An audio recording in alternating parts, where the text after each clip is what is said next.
when I was about 10, I saw him on stage and I was like, Mom, I'm gonna marry him someday. So I had no idea that she had been coming for so many years to the theater. It was that matinee started the show, and in the very first scene, she was sitting on the front row of one of the side sections. And from the very first scene, I noticed her, and I thought, wow, she's really beautiful. So I mentioned it to my mom, who was around the theater as well. And she said, oh my gosh, I noticed her too. You're gonna marry her. I decided that she had to be sitting in the seat that I first saw her in to propose. So I brought her up and I sat her in the seat, and we just talked about our hopes and dreams and knelt down and popped a question.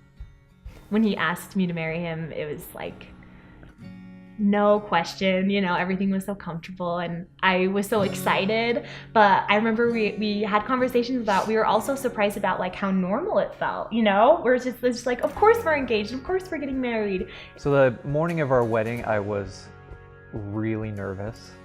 I knew I was doing the right thing. I knew that Miriam was the absolute perfect person for me, but I was still really nervous. And I think I was pretty nervous up until the actual ceremony. And then sitting in the ceremony, it just felt right, and our friends and family were there, and I just knew that we were doing the right thing, and we'd figure everything out along the way. So I started having symptoms when I was about 14 years old, and it kind of started as just being really sleepy all the time, and my muscles would get sore really quickly, and I didn't really think a lot of it. But probably after I met Miriam, Miriam and my parents kind of decided that we needed to figure it out. And so we went and got the tests done, had some genetic testing done, and got the diagnosis. And I was so scared about what they might say.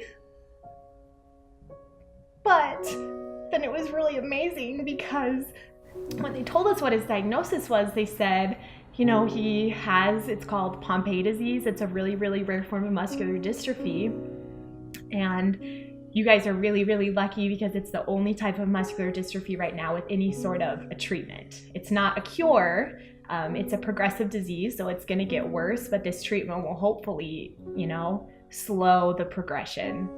Some days I wake up and I'm just ticked off, and most days I wake up and I'm just ticked off.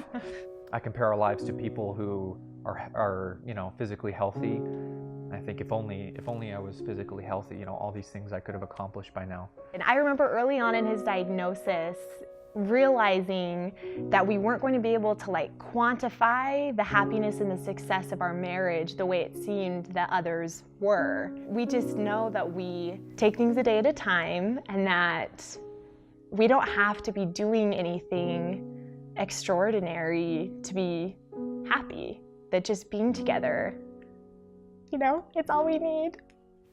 I think that somebody waking up every day and choosing you despite anything in the world is like the most romantic thing I can even think of. So it's awesome.